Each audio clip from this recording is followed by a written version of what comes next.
এভাবে 2011 সালের আগে আমাদেরকে বলা ছিল মুসলমানকে রক্ষা করব, মুসলমান তুমি ভোট দাও। আর ভোট দিয়ে বিগত দিনে অনেক ঘটনা ঘটে গিয়েছে।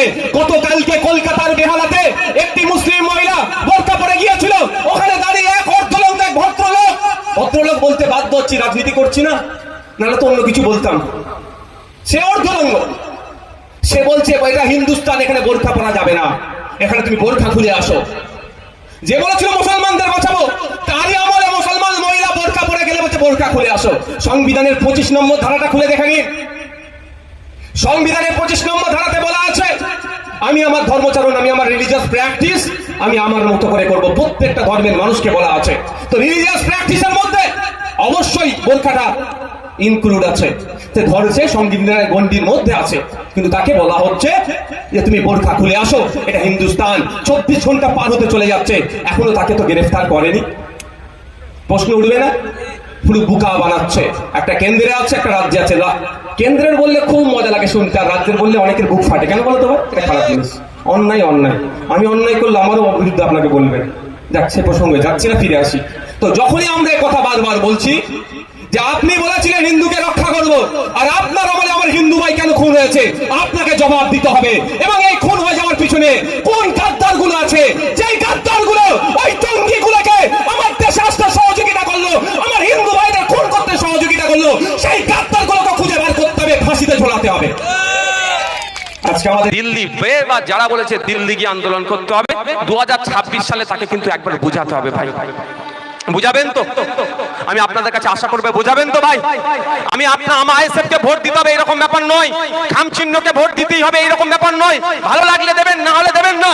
তবে আমি আপনাদেরকে বলবো, বিপদে যে আপনাকে আরো শত্রুর দিকে ঠেলে দিচ্ছে, বিপদে যে আপনাকে আরো বিপদের দিকে ঠেলে দিচ্ছে, তাকে জবাব দিতে হবে। 2026 সাল আসছে, ইভিএম মেশিনের সামনে গিয়ে কোনো মতেই তো আমরা বড় ফুলে হাত দেব না, ওটা হাত দেওয়ার প্রশ্নই আসছে না। কিন্তু জোড়া ফুলের বিরুদ্ধেও কিন্তু 2026 সালে ভোট দিয়ে দেখাবো। কারণ যখন মাদ্রাসাকে কেড়ে নেবে বলছিল, যখন মসজিদকে কেড়ে নেবে বলছে, যখন ঈদগাহকে বলছে কেড়ে নেবো, সেই সময় তুমি আমাকে বলছো দিল্লি গিয়ে ভোট দিতে। আমি বাংলায় খাবো, বাংলায় ভোট দেবো, আর প্রতিবাদটা আমাকে দিল্লিতে করার তুমি দেখাচ্ছ। তাই তোমাকে এখানে রাখবো না, তুমিও দিল্লি চলে যাও। হবে তো ভাই? হবে তো ভাই? ভোটটা কিন্তু 2026 সালে তৃণমূলের বিপক্ষে। বিজেপিকে কোনো প্রশ্ন আছে কি? ও তো রিজেক্ট, ও হাতই দেওয়া যাবে না। সাথে সাথে এবারও 2026-এ বুঝিয়ে দিতে হবে। আপনি ভাই বাংলায় খাচ্ছেন, আপনি আমি খাচ্ছি, বাংলায় পড়ছি, বাংলায় ব্যবসা করছি, বাংলায় আমার সম্পত্তি বাংলাতে আছে, আমার সম্পত্তি কেড়ে দিচ্ছে, আমাকে দিল্লি গিয়ে প্রতিবাদ করতে হবে। দিল্লি গিয়ে প্রতিবাদ করছি তো, আইনি লড়াই আপনার ভাই করছেন, আমি করছি তো, ওখানে তো করছি, দিল্লি রাজপথেও করবো। আগে আমাদের এলাকাগুলোকে আগে গাবাই, তারপরে তো গুটিয়ে নিয়ে যাবো, দিল্লিমুখী হবো। হবো না? যাবেন না ভাই? হবে তো? দিল্লিমুখী তো আমরা হবো তো।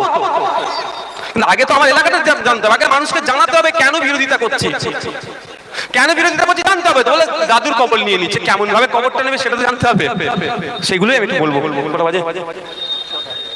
বাবা, এই আইনের বিরোধিতার অনেক কটা জায়গা আছে। প্রথম একটা পয়েন্ট বলি, এই আইনে বলা হচ্ছে এই দাদুর কবরটা যেটা নিয়ে নেবে সেখান থেকে শুরু করি।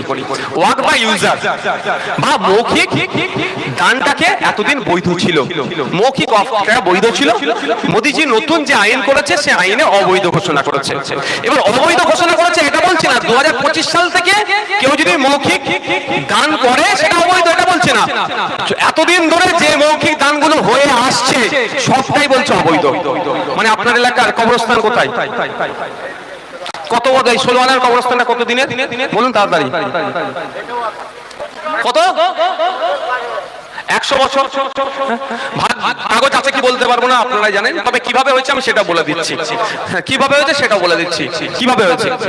যে মালিক ছিল বিত্তশালী হয়েছিল, গ্রামের মানুষের কবর দেওয়ার জায়গা নাই, আপনার দাদুকে তার দাদু ডেকেছে, এই তোদের কবর দিয়ে অসুবিধা হচ্ছে, চলে ওই কবরটা, ওই জায়গাটা 2 বিঘা জায়গা দিয়ে দিচ্ছি কি 4 বিঘা দিচ্ছি, আল্লাহ রাস্তায় দিয়ে দিলাম, অফ করে দিলাম, তোরা তোদের বংশ পরম্পরা পাড়ার লোক সব কবর দিবি। হয়ে আসছে তো, হয়ে আসছে।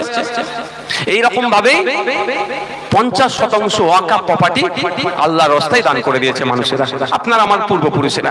এবার হচ্ছে কথা, মসজিদও একই রকমের, মসজিদে এইখান থেকে নামাজ, মসজিদ একটা, 5 কিলোমিটার দূরে মসজিদ একটা। তো গ্রামের যারা জমি জায়গা বেশি আছে সে বলে আমার এখানে 10 শতক জায়গা আছে, আর তোরা মসজিদ করবি আল্লাহর রাস্তায়, মসজিদ হয়ে এসেছে। এটাই তো নাকি ভাই? এটা মোদিজির একটা সার্ভে করে দেখেছে ভারতবর্ষের 8.5 লক্ষ একর ওয়াকাফ প্রপার্টি আছে। সেই 8.5 লক্ষ একর ওয়াকাফ প্রপার্টির মধ্যে প্রায় 4 লক্ষ একর 50% প্রায় ওয়াকাফ প্রপার্টি মৌখিক দান। মানে এই পদ্মাদু বলে দিয়েছে, চলে আসছে, কবর দিচ্ছে, নামাজ পড়ছে, ঈদগাহ হয়ে আসছে, মৌখিক দান। আপনার আমার দাদাদের সাদা মনে কামনা ছিল না, হুকুম দিয়েছে চলো কবর দিই, হুকুম দিয়েছে নামাজ শুরু করে দিই, আবার কাগজ করতে হবে, হ্যাঁ করতে হবে, দান করতে হবে, সেটা করেন। এই যে 4.5 লক্ষ একর জমি আছে, সেই 4.5 লক্ষ জমির মধ্যে কলকাতার যে জমিগুলোর মধ্যে পড়ে যাচ্ছে, দিল্লির ভালো ভালো জমি,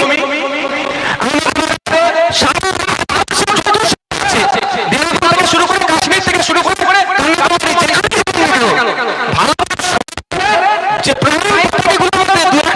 সম্পত্তি আছে সব 200 বছর 400 বছর পুরাতন দাদুদের দিয়ে দেওয়া এইগুলো মোদির বন্ধুদের নজরে পড়েছে।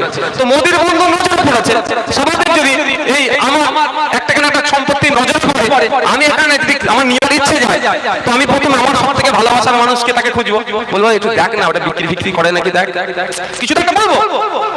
তো শিল্পপতিগুলো মোদিজিকে হয়তো বলেছে যে আমাদের ওই জায়গাগুলো লাগবে, তো এমনি তো কেড়ে দিয়ে দিতে পারো না, দাঁড়া ধৈর্য ধর, দেবো কি আইন এমন তৈরি করে দেবো ও অটোমেটিক্যালি আর দেশের হয়ে যাবে, আর মানে আমরা নিয়ে নেবো, আমরা নিয়ে তোদেরকে দিয়ে দেবো। তো মোদির বন্ধুদের নজর পড়েছে কলকাতা, দিল্লি, আহমেদাবাদ, গুজরাট, মিরাট, সেকেন্দ্রাবাদ, বিভিন্ন জায়গায় প্রাইম প্রপার্টিগুলো যেগুলো ওয়াকাফ আছে সেগুলো নজরে পড়েছে। কালকে যদি দেবত্ব সম্পত্তি সেগুলো দেখবেন নেবে, তো দেবত্ব সম্পত্তিটা এক্ষুনি নেবে না, এখন তৃণমূল নিচ্ছে, ওরা ছাড়ছে না। ওয়াকাফ সম্পত্তি বেঁচে গেলে খেয়ে ফেলছে, দেবত্ব সম্পত্তি ওরা লাস্টের দিকে নেবে। এখন কি নেবে? শিখেদের জায়গা, খ্রিস্টানদের জায়গা, বুদ্ধিস্টদের জায়গা, পাঁচদের জায়গা নজরে পড়লে নিয়ে নেবে, আইন চেঞ্জ করে। তো এই আইন চেঞ্জ করেছে যে ওয়াক বাই ইউজার বাতিল, এর বিরুদ্ধে আমরা এবার ওয়াক বাই ইউজার বৈধ কি অবৈধ, ইন্ডিয়ান এভিডেন্স অ্যাক্ট 1872 এই ধরনের অনেক আইন আছে যে আইনের মাধ্যমে মৌখিক দান বৈধ। ইভেন 2000 সালে লেটেস্ট অর্ডার বেরিয়েছে সুপ্রিম কোর্টের, একটা দুজনের মামলা হয়েছিল যে মৌখিক দানের উপরে, সেখানেও বলা হয়েছে যে মৌখিক দান বৈধ, মানে আপনার দাদু যে মৌখিক দানটা করে গিয়েছে এটা বৈধভাবেই দান করে গিয়েছে, কিন্তু মোদিজি এসে সেটাকে অবৈধ ঘোষণা করছে।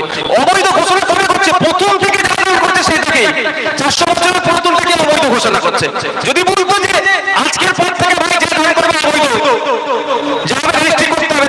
ঠিক আছে চলো ওয়েলকাম, তো এগুলো এইভাবে বাপ দাদুর কবরটা নেওয়ার চেষ্টা করছে, এর বিরুদ্ধে আমরা। আর কি বিরুদ্ধে নতুন করে বন্ধই করে দিয়েছে, কারণ ওখানে আইনে বলা আছে 5 বছর কম করে প্র্যাকটিসিং ইসলামের মধ্যে থাকতে হবে। এবার প্র্যাকটিসিং ইসলামটা কি ভাই? ডেফিনিশনটা কি?